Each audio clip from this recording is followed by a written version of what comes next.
I guess it's fair to say we're not going to be alone today. Okay, I'm the co-host. You're recording everything. Okay, we're going to get started. Uh, Mitch Dorf will be with us around 10 to 10 today, okay? Wonderful. It not only is it wonderful, and one of the reasons not only do I like him, but I admire him. He came up to me last night and full of excitement that he's going to be doing it. And we all set for him. And yes, Mitch, yes. And he really cares. And I think that's very, very nice. Very nice.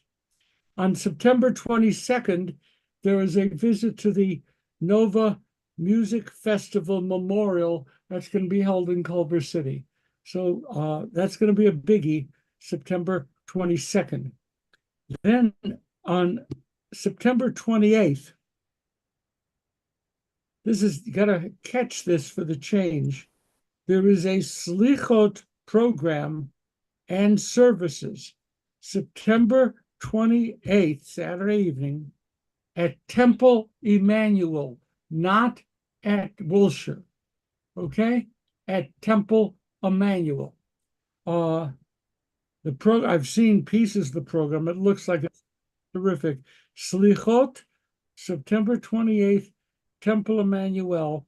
And you know that Slichot starts the Shabbat, at the end of Shabbat, immediately preceding Rosh Hashanah. That's where Slichot sits. And Rosh Hashanah is October 2nd through the 4th. If you're not ready, it really doesn't matter because it's coming anyway. Okay, so we have October 2nd, and we have September 28th, Slichot, and the 22nd, the visit to the music festival. Today's Sedra is Ki Tetzei, and it runs Deuteronomy 21:10 to 25:19, 21:10 to 25:19, beginning in the Plaut on page 1322. Last night, Susan Nannis was good enough to point out that there are more mitzvot listed in this Sedra than in any other Sedra in the Torah. So this is a mitzvah-rich Sedra. Getting a lot of banging in my ears. A mitzvah-rich Sedra that is filled with so much. And if you look for a rational order to the mitzvot as listed in the Sedra, you're not going to find it. It's just one mitzvah after another, or a set of mitzvot, all of which are designed to create the laws of a national state. Okay? So if there's anything binds everything together, it's, okay, these are the laws. We're going to build a national state, and that's going to be fine, and that's what that's all about. And many of the mitzvot are familiar to us, and it's kind of, if you read the Sedra like a novel, you read the Sedra, and you get a pop-up of this mitzvah and that mitzvah. It's all familiar. So, for example, Zachor et asher asalacha Amalek. Remember what Amalek did to you. When do we read that particular portion? When? Zachor et asher asalacha Amalek. When do we read it? We read it. We read it. We read it. Part of the Purim celebration, because Haman was considered to be an Amalekite. So remember what Amalek did to us, and it's there. Next, the other one, totally different. By the way, the word Zachor here, Zachor et Yom et Asher Asalecha Amalek, blot out their memory. It is a call.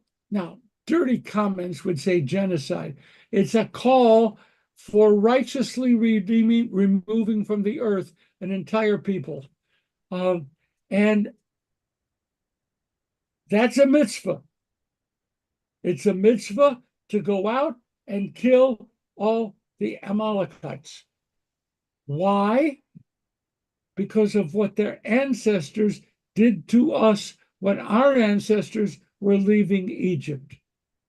Talk about the power of historical memory. Okay, what else is here? I like this one. Don't muzzle an ox when it is threshing. Don't muzzle an ox. Pardon? Don't muzzle an ox. What does that mean? What's the point? This is not a book on animal husbandry. What are we looking at here? Don't muzzle an ox when he's threshing. What does that mean? Come on. Okay, Tamara? So he may be able to eat a little bit as he works, maybe.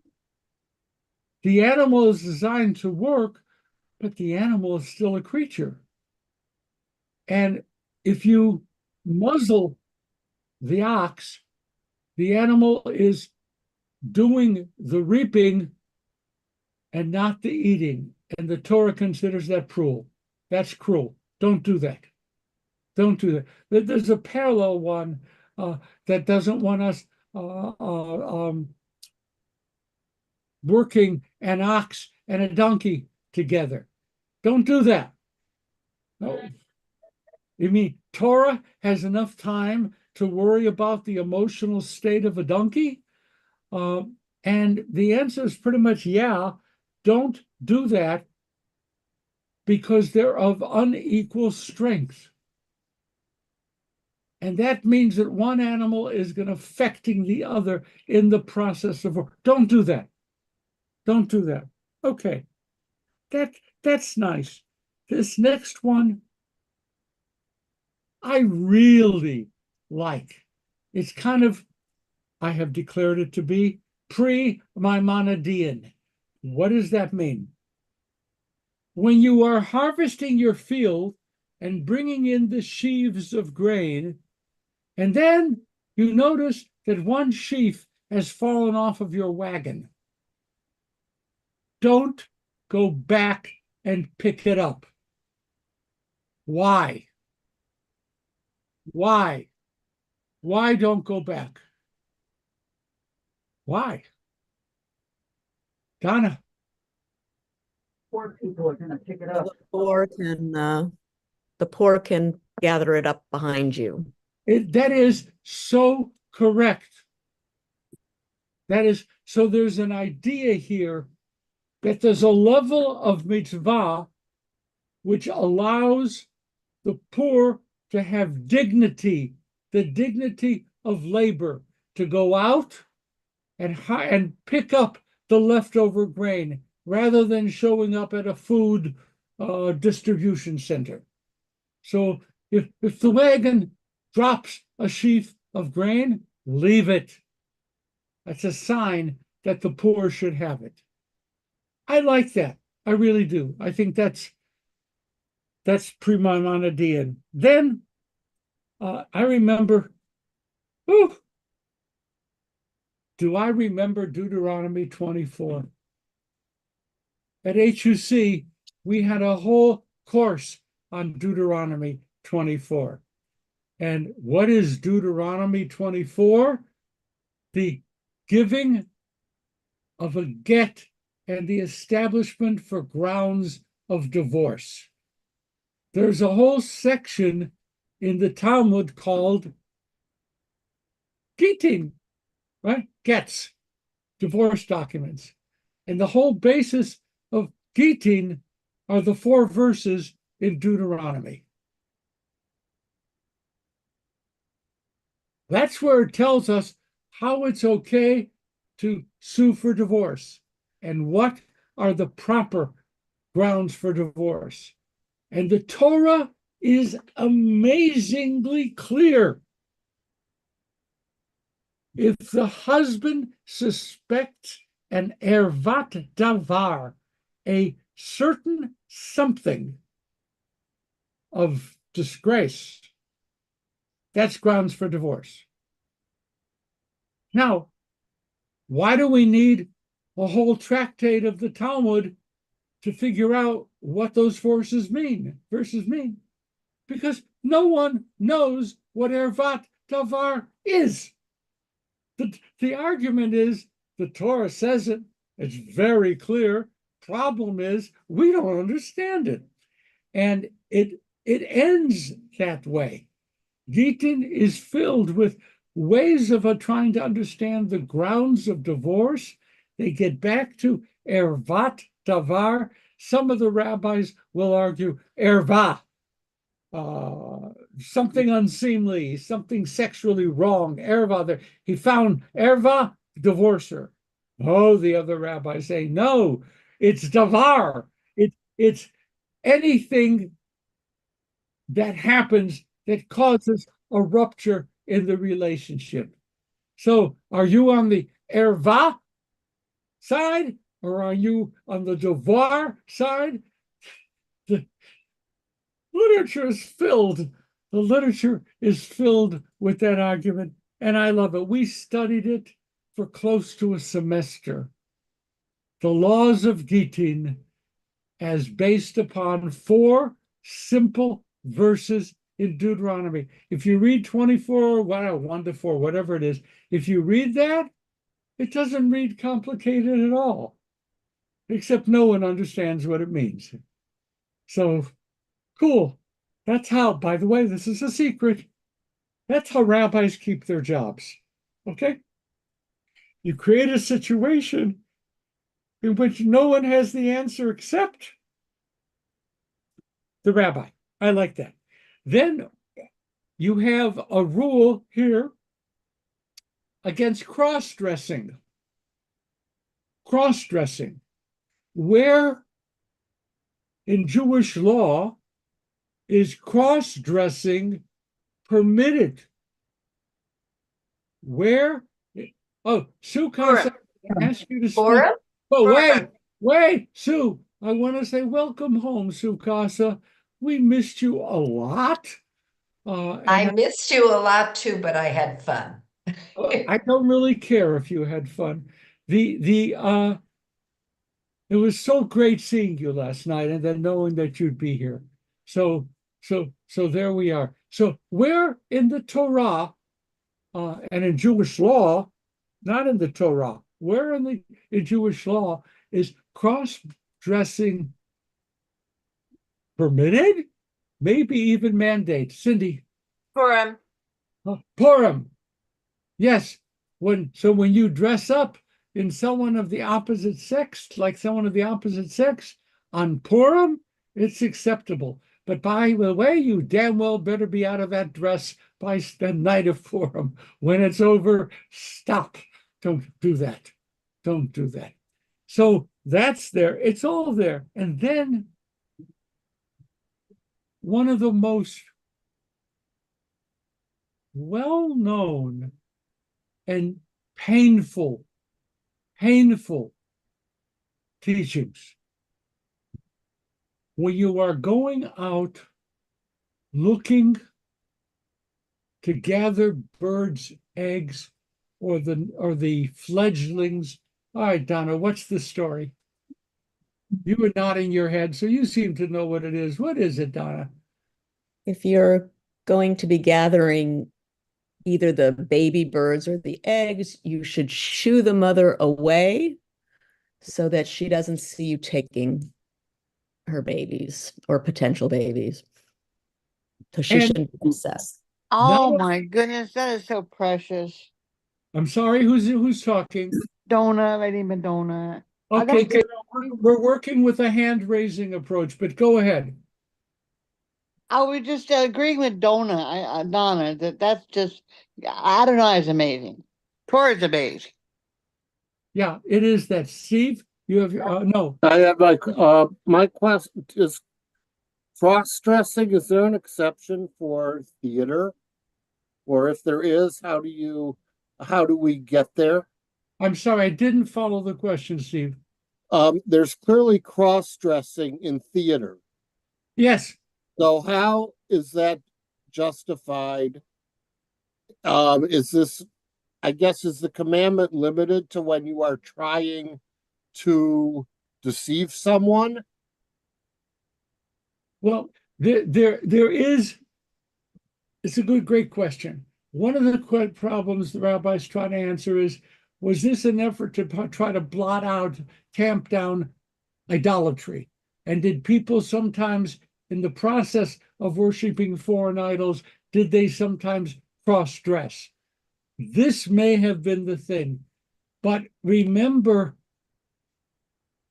one of the cardinal rules, I'm talking about birds again, one of the cardinal rules of Torah interpretation is separation.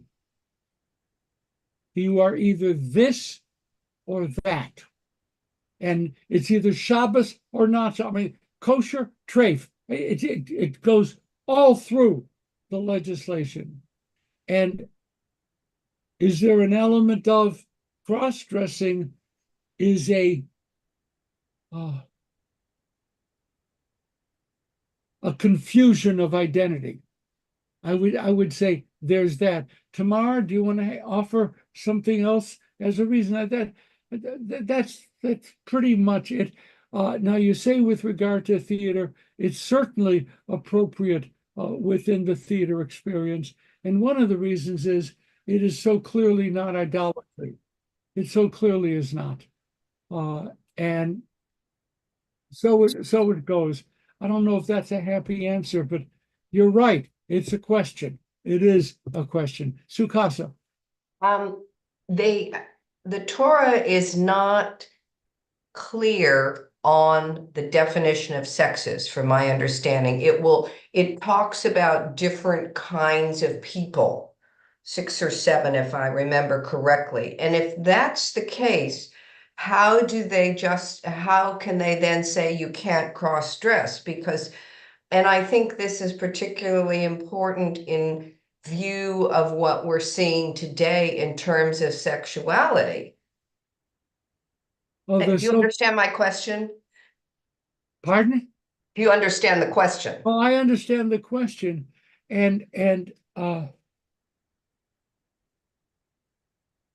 look, can we agree on one thing? I'm old.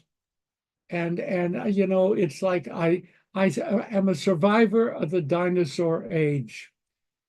And I am required to understand that not only are descriptions of gender fluid, but the rabbis knew it too. The rabbis knew it too. And they had all different, well, not all different, they had a short list of different kinds of genders because of the mixture. What's the external genitalia? What is not? And the whole set of questions worth studying, but not going to do it now. The Talmud clearly recognizes the tumtum and a whole variety of other genders. The Torah, not so much, because the Torah is much more black and white on the issues. But the rabbis knew what was going on in the real world, and they articulated what they knew. Sue, did I answer your question? Sukasa, did I answer your question? Okay, I only see the top of your head. It's very beautiful, but it's only the top of your head. Mara. Yes. Mara. I'm interested in the whole notion of separation. I'm interested in it from the perspective of how can you separate yourself from other people, from others, and still pursue the notion of making the world a better place?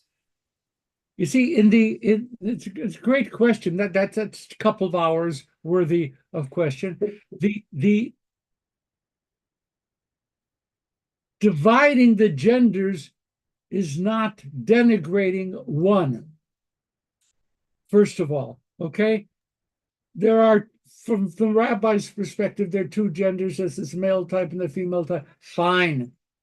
But when Adam and Eve were created, first there was an Adam, then there was an Eve. They're different.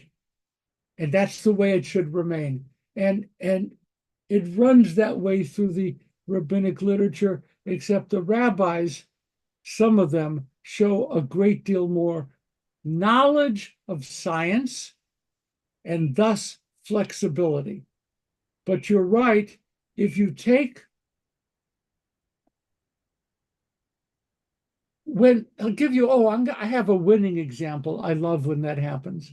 Hamavdil ben kodesh l'chol.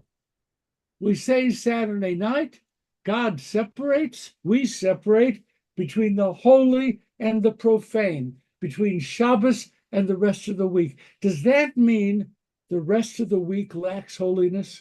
No. But Shabbat is different. Chol, weekday, different. Men and women, different. I didn't use the word better. Thankfully, the Jewish people are creative, and lots of rabbis took the separation and made it into better. Oh, better to be a man, not a woman. Shabbos, yeah, forget the days of the week, and so forth. But I don't read Torah as demanding that. And when it says, I chose you from among all the people, Amos offered a very important, permanently, remember this forever, a permanently important statement on definition and separation. Halo chivnei kushiyim atem li b'nei Yisrael. Hey, Jews, you have the same relationship to me as do the Ethiopians. Okay? Yes, you're not the Ethiopians. Yes, Ethiopians are not the chosen people, but they're people and they exist in God's sight. It's really, really, really important. Okay. Can I just push back on one thing, which is that when quote unquote man was created, we're told that God created man, he created them. Man and woman, he created them. So no, it doesn't say God created man and woman. It says God created man, he created them, suggesting to me that there was no separation. You're getting a vigorous negative head shake from the end of the line picture of Tamara. Okay, Tamara. I want to say yes and no. No, the word is not man. The word is Adam, which means it's a generic term. It's not a gendered term.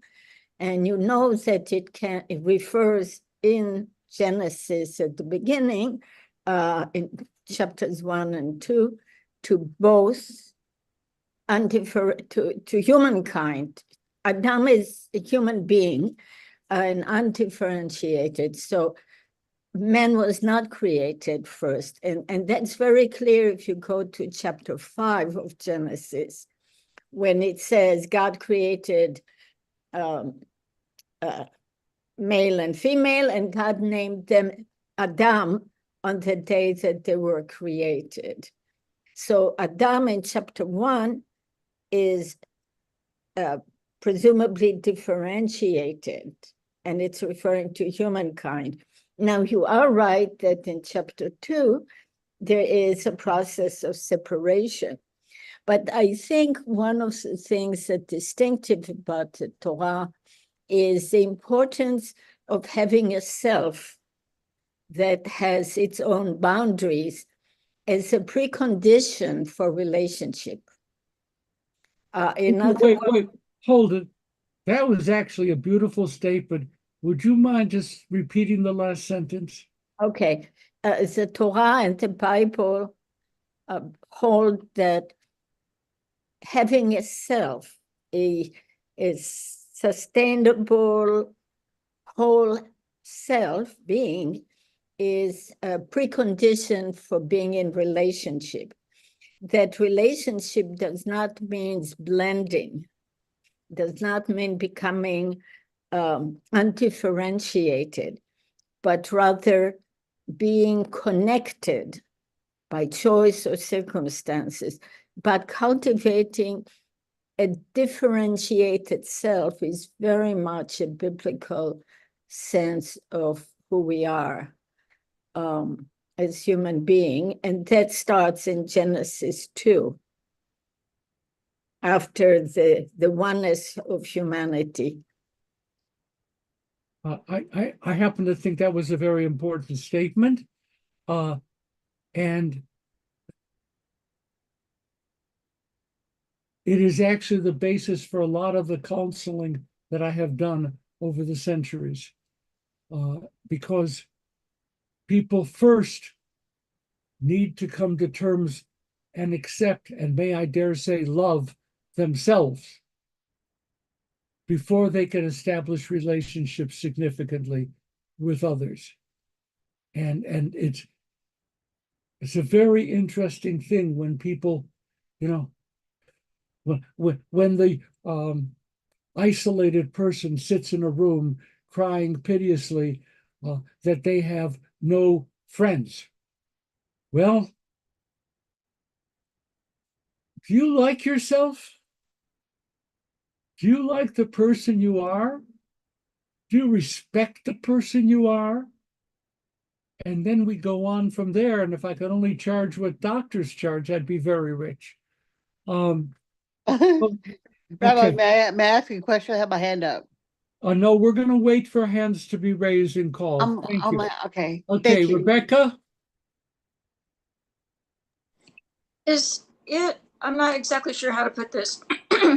I think what I have learned is that what is written in the Torah scroll is different than what is written in the Bible book itself. And if that is true, is that what causes some of this discussion today, so to speak? That there's a difference between what's in the Torah scrolls compared to what is in the Bible book. No.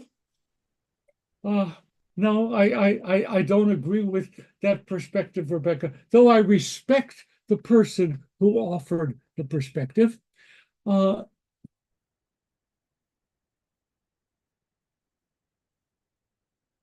Torah is a document that grew over the ages. It evolved, it changed with regard to circumstances. And some of the writings in the Torah reflect an age, others another age. Secondly, one of the things that happens with interpretation is that it is the old game of putting words into the Torah or taking meanings from it. And people have done both forever.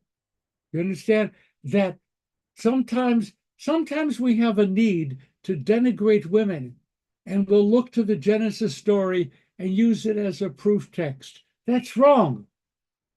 But the interpretive process allows such a person to speak. And yeah, there is confusion. There is not clarity. And once again, I'd say to you, Rebecca, we grow in the confusion. It is precisely the cultivated field from which new teaching, new Torah, new understandings emerge. So that doesn't scare me. On the contrary, that's a plus. And there are many places when Torah disagrees with Torah. But was it a Torah written in what, 1400 BCE, 1000 BCE? Yeah, they don't sit well together. Okay, Donna, please. I Donna, was going to ask about, thank you, Rabbi. Good to see you. Good to see everybody. I was going to ask about, tomorrow we're talking about her eloquent way of interpreting Torah and about separation.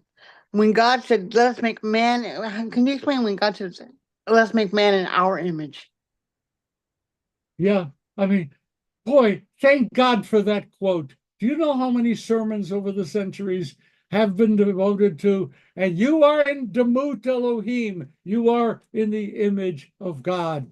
And interestingly, those sermons disagree with each other. But yes, you're right. Tamara.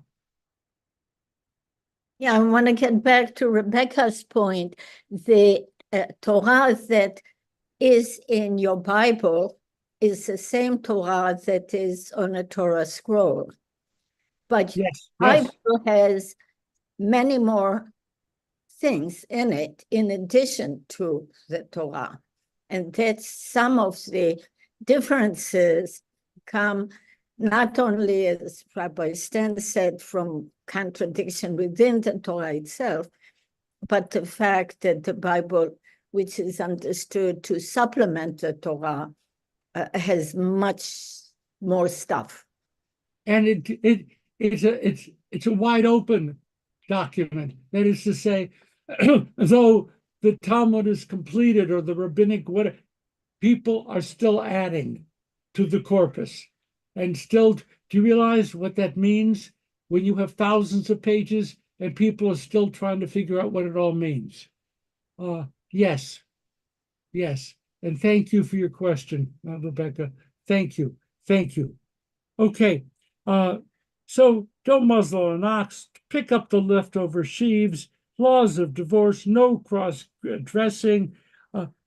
Let the mother bird go when you're picking the eggs or the fledglings up. Then also, I had a moment last night, and you probably didn't see me, but one of the mitzvot in this Sedra is called the Ben Sorer Umoreh, the stubborn and rebellious kid. And eventually it says, you bring him to a Beit Din, and eventually, if he's really done bad, you stone him to death. Our son was sitting directly in front of us. And I just, was thinking about all the opportunities we had to stone him. And I'm grateful that we didn't. But Ben Sorer Moreh, woo! A stubborn. Have you ever encountered a stubborn or rebellious child, and you have Torah permission to bring them to a Beit Din to be stoned? That's pretty good. It is one of my favorite passages. I reminded him of it last night. He said, yes, I know, you say that every year. That's true. Okay. Another piece. There's a whole section, and here's a question for you. There's a whole question of how do you treat prisoners of war? And how do you treat slaves? And for the period in which it existed, Torah is pretty advanced. The teachings in Torah are pretty advanced. For our era, they fall dismally short. but they were advanced in their time. And some would say, look, the Torah in this Sedra says, don't return a runaway slave to its master, to their master. Wow, Civil War. Woo! Don't return the runaway slave to their master. And some say, why doesn't Torah just abolish slavery? Why doesn't it shachor alavan, black and white? Why doesn't it just abolish slavery? Could be done in a single sentence. Torah had room. You shall not keep other human beings as slave. Next. Doesn't do that. And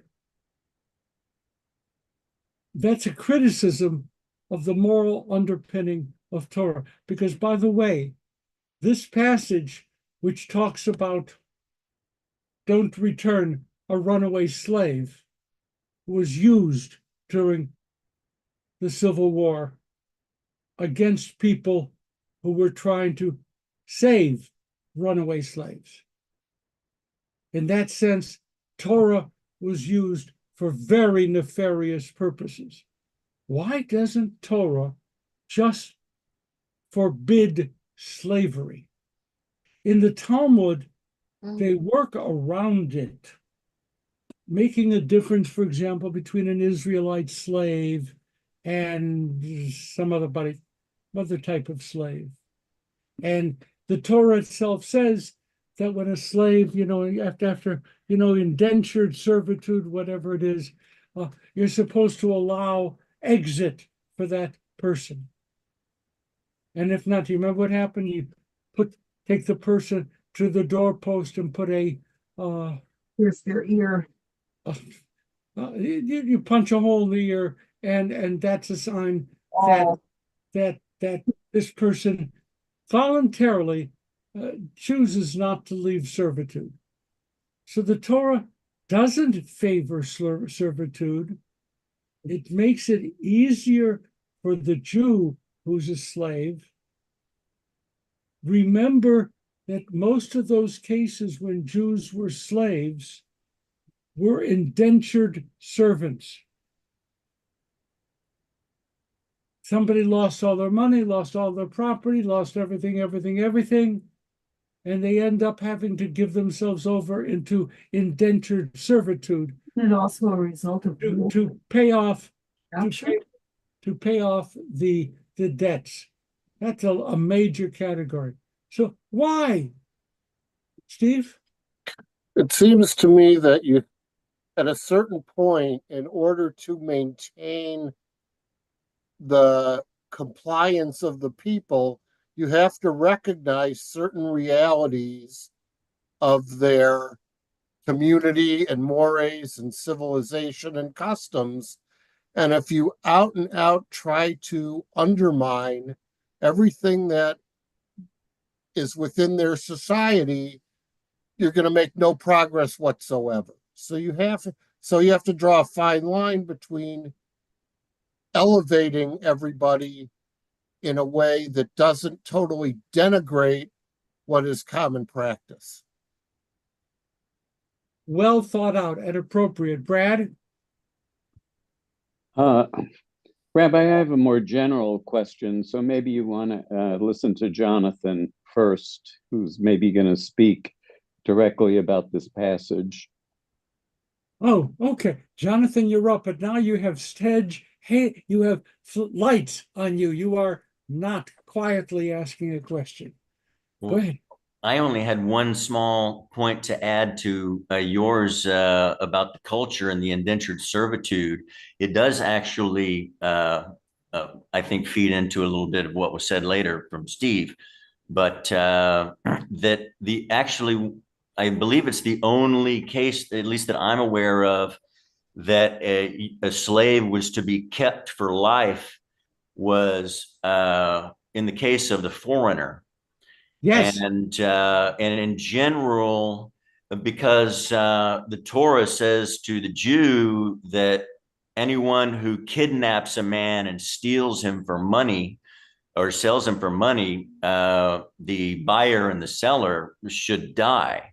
So really what I see is that the only way to really get a foreigner and keep him for life is in a war captive situation in which you're not killing everyone.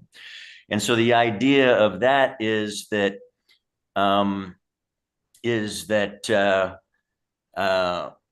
this war captive has come from a culture that does not have Torah and does not have the good laws and the superior laws of Moses and the culture of God that comes from that. And so, like Steve was saying, there's an importance of not undermining one's own culture because you can keep that war captive for life because he's gonna actually be better off with you than he will be dead or out in a culture that doesn't know God. So, you know, that's the only thing that I kind of wanted to add there was that I guess is the form of slavery, indentured servitude is not what people accuse the Torah of having, but also in the instance where there is this war captive type slavery, it's because God is saying your culture is important. I'm there with you, and if you're with me, you'll bring it to them, bring them into your house. That's kind of the points I wanted to add there. I think that's a terrific point, and I appreciate it. Remember also, Jonathan, the Torah has explicit rules. If one of your slaves, captives in war, is a woman, and there are protections for that woman, and if you force yourself upon her, they're going to make you marry her. Okay? So if that's your approach, because they approved of polygamy, so add a wife, don't treat a slave that way, don't treat a captive that way. So why do I have to keep saying this? Context is crucial. Knowing the culture of the day. Sometimes, Jonathan, a desire to protect one's culture becomes a rationale for oppression. And okay, so it just isn't, this is hard. It isn't straightforward. Your culture's great, but when your culture requires you to oppress others, you got a problem. And how do you work your way out of it, even though you have a right to defend your culture? So it's, by the way, does that sound unfamiliar to Americans who are, worried some about invasions of foreigners who are changing our culture? And what do we do with that? So it's an old struggle. It's an old struggle. And I have to leave it with that. It's way too much. Brad? Well, I'm almost embarrassed to ask this question, Rabbi. At the beginning, you talked about this book, this particular parsha being so rich in mitzvot. And as you're going through this list of items, it all seems to be ethics. This is a book of ethics. And I started asking myself, because I really don't have a clear distinction in my mind between ethics and mitzvot. Are those synonyms? Are there differences? How am I to understand the difference between ethics and mitzvot? There's a Hasidic story about a rich guy was riding in a wagon and he had his balagala, he had his wagon driver up front, right? And then a rabbi, trying to demonstrate his humility, took on the role of wagon driver, and the wagon driver was sitting in the coach. And they came into a town, the people wanted to ask the rabbi a question, and They asked the rabbi, they thought the guy sitting in the coach, they asked the rabbi the question, and it was a tough question. And what did the rabbi say? My God, that is such a simple question. Even my wagon driver could supply the answer. Tomorrow, That's good, Stanley. it's good. Sure, it's good. I mean, but it's that is mainstream Jewish kibbutzing. Mainstream. Tomorrow, tell me the difference between mitzvot. It's obvious, right? Between mitzvot and ethics. I wouldn't know where to begin. That's a great question. It's a really great question. I think the way I read it is that, at least in the Bible, because the Bible doesn't do theory, the Bible exemplifies behavior, so that the ethics, so it doesn't say, well, it's not ethical. So the mitzvot are the pieces that help us identify what the ethics is, and they are derived from an ethical vision. But beyond that, that's a great question. How I'll need more time to try to figure out how to answer that. And my answer to you is, Brad, stop coming up with those questions. Boy, it is a root fundamental question. And I didn't like it. Okay, Marina? I thought I would give an attempt to answer. I thought ethics is a concept, a qualitative evaluation, and mitzvot is an action. So you can qualify the action with ethics, but they are not the same. They are on different levels. Yeah, there's a course in ethics in philosophy to be taught on that. And Brad, you did it again. Thank you. Thank you very much. Maybe by next year we'll come up with an answer to this. I have one more because I know that we're going to be visited shortly.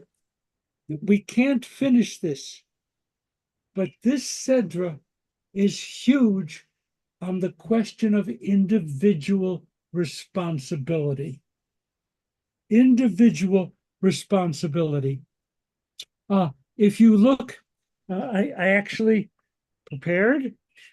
If you look in Exodus 34:7, or Exodus 34:7, but I'm going to find it here because it's written in the print, because it's here. Here. Okay. Here we go. Exodus 34:7. Let's go. Exodus. Where are you? Exodus 34:7. Yes. Who is responsible? Individual responsibility. In Exodus 34:7, we find yes. Anyone get it yet? 34:7. Okay. Extending kindness to the thousandth generation, forgiving iniquity, transgression, and sin, yet he does not remit all punishment, but visits the iniquity of parents upon children and children's children upon the third and fourth generations. Who's responsible? What does Torah say? Who's responsible for the actions? What if your kid sins, makes a mistake, does a criminal act? Does that reflect ethically on the parents? How does that work? And looking at 34:7, it raises the question, but let me assure you, it doesn't answer it. It doesn't answer it. Um, I wanted to find it 34/7. Come on, there I am. I'm here. I put the wrong. Page 594 in the Plout. Thank you. I put the wrong page number down late at night, and that's it. I'm sorry, it was which?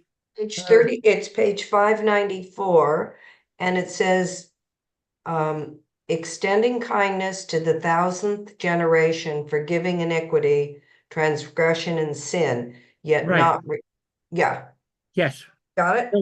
So be good, God is this way. Visiting the iniquity, what? Of parents upon the children. You get that? So I bear the responsibility for my children's behavior. And you bear responsibility for your children's behavior. Risa? What, Risa? That's what's new in the courts with this shootings, that the parents are responsible and being punished. Yes, Lisa, indeed. you asked my question. That's exactly what I was gonna ask. The Okay. Rabbi? And then Sue Casa, and then Mitch is here. So we're not gonna be able to do individual responsibility. But the soul that sinneth, it shall die, says one thing, and visiting, the iniquity of the children upon the parents and next generations is another thing. And I will tell you that Torah is twisted and concerned about that. Okay, Sue Casa, last So my question. question is, where we started today, we talked about the fact that if you have a bad child, you take him to the Beit Din and then you're supposed to stone him, okay, and kill him. But then this is just exactly, this says that the sins of the child reflect on the parents. So why aren't the parents stoned? I'm going to give such an unsatisfactory response. It depends on whether you're reading Deuteronomy 24:16 or Jeremiah 31:29. Why? Because they offer different answers, significantly different answers. And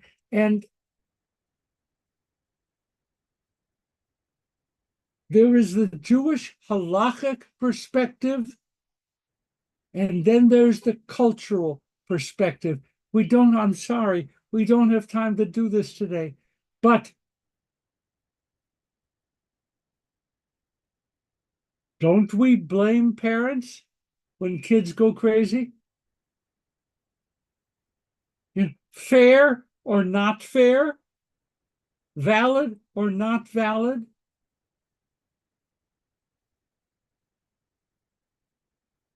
What are the limits to the soul that sinneth, it shall die? If my great-grandchildren commit a sin, does that really reflect back on me? I don't have any great-grandchildren. Does that Risa, let them know we don't have any. Who's responsible? And then there's the Jewish halachic answer, and there's the cultural answer. We've had experiences in our society in which we shun the parents of a criminal. Right? And when we do that, we're making a clear statement, right? The parents are responsible. And in terms of parents being responsible, Mitch Dorf has brought a friend, and he wanted to say a few things before shofar blowing. And Mitch, you are fabulous, and we love you. Please, it's yours. Well, thank you again, Rabbi, for inviting me in. Nice to see all you guys again. Last night at services, if you were there, Rabbi Nanis, during her drash, asked everyone, what was your favorite mitzvah of the year? And a mitzvah, and Rabbi can help me with this, is basically a fulfilling of a commandment. And during the month of Elul, which is what we're in now, we are commanded to hear and not play, but to hear the shofar every day. And so I answered that was my favorite mitzvah of the year, is to hear the shofar being played. It was interesting. I was going to talk about something else, but it was more of a question, and we may not have time to answer this, but something to think about. Maybe Rabbi Davids can answer it later, right now, or maybe next week. And someone came up to me and asked me about the shofar blowing, and I said, you realize in Rosh Hashanah that the holiday of Rosh Hashanah is not mentioned at all anywhere. And that Rosh Hashanah is actually called Yom HaTruah, Yom, day of the blast, or day of the sounding of the shofar. And that led into a discussion of, well, if the new year is Rosh Hashanah, why doesn't this Torah start and stop? Why isn't Simchas Torah on that day as well? And I forgot the answer. So I was wondering if Rabbi Davids could, before I blow the shofar, help me in answering. If the new year, you would think is the beginning of when we start and stop something, why don't we start and stop the reading of Torah, Simchas Torah, on that day as well?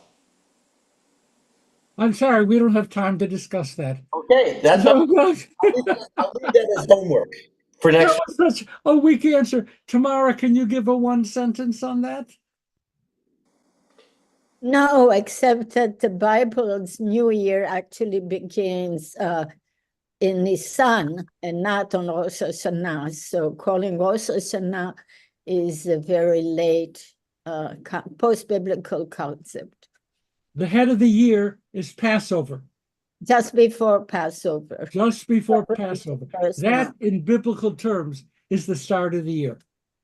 Mitch? There you go.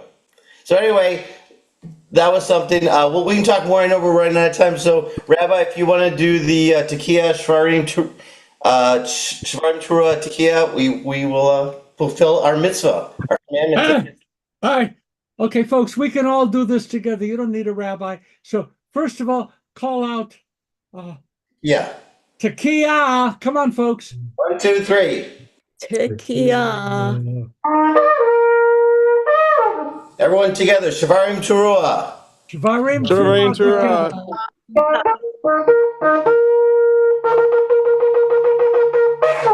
And one more Tekiah. Tekiah.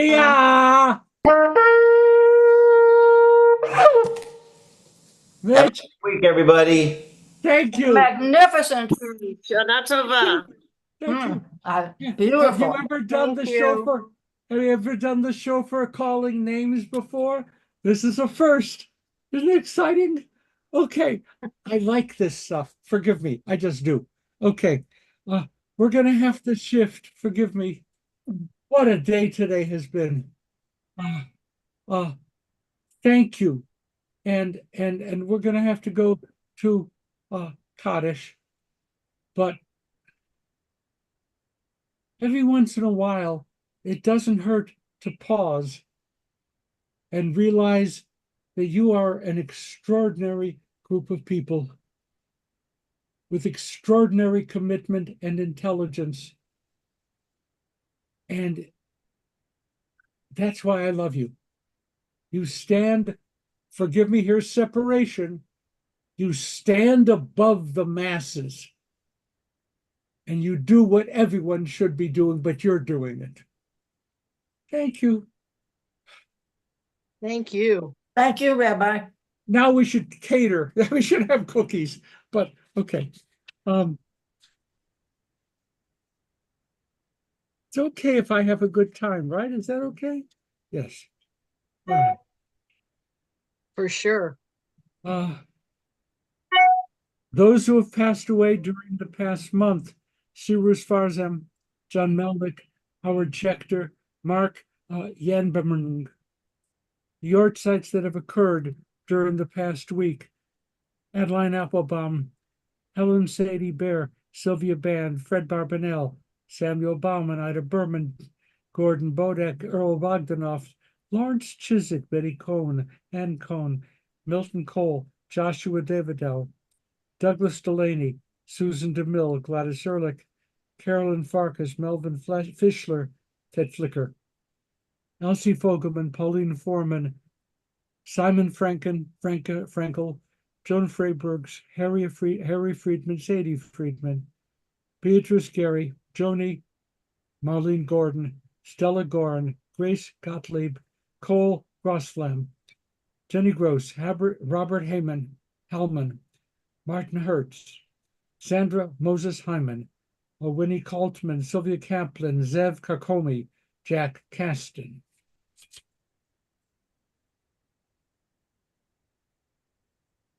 Harold Kaufman, Russell Kavanaugh, Irving Korn, Rosalind Krasno, Hugo Kran, Brian Kulik, Lisa Beth Laxey, Mitchell Lerner, Robert Lesser, Lena Levitch, Joan Levy, Barbara Lewis, Saeed Mahami, Danny Mendel, Fanny Malamed, Sadie Misraji, Dawn Murr, Seymour Nadelman, Leah Phillips, Irma Phillips, Margaret Eileen Phillips, Stephen Plager, Ken Platt, Irene Polikoff, Ken Rawson, Molly Becker Redmond, Celia Reifman, Mitchell Robbins, Carl Rosen, Minnie Rosenberg, Ruth Rawson, Joshua John Roth, Miriam Chilson Rothstein, Stephen Rubenstein, Zelda Rubin, Hildred Roddy Sack, Maurice Sachs, Albert Schidkraut, John Schlegenhaft,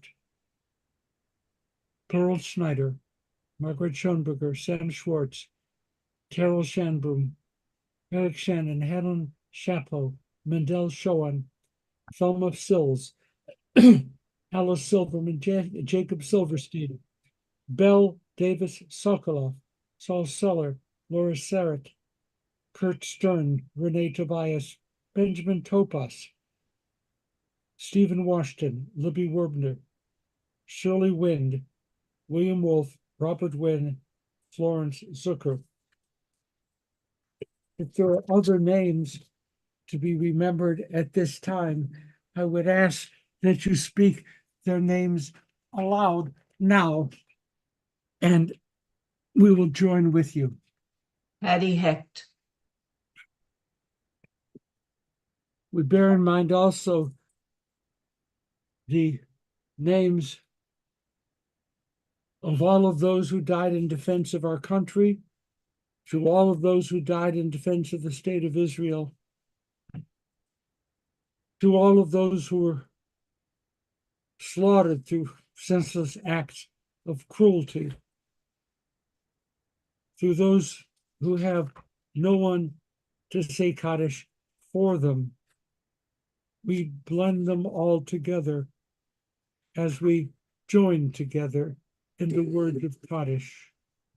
Yitkadal, V'yitkadash, Shemei Rabbah, B'yalma, Yivra, Kirute, V'yamlich Malchute, B'chayechon Uv'chayechon, Uv'chaye Dechol Beit Yisrael, Ba'agala, B'zman Kari V'imru, Amen.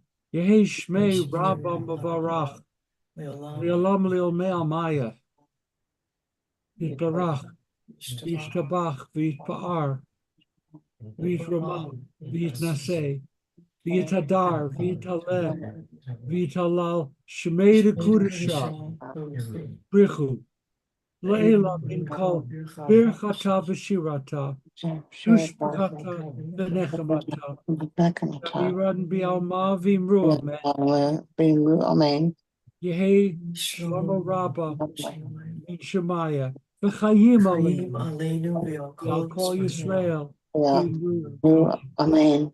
Oseh, Shalom B'imroma, Hu Yaseh Shalom, Aleinu V'al Kol Israel, B'imru, Amen.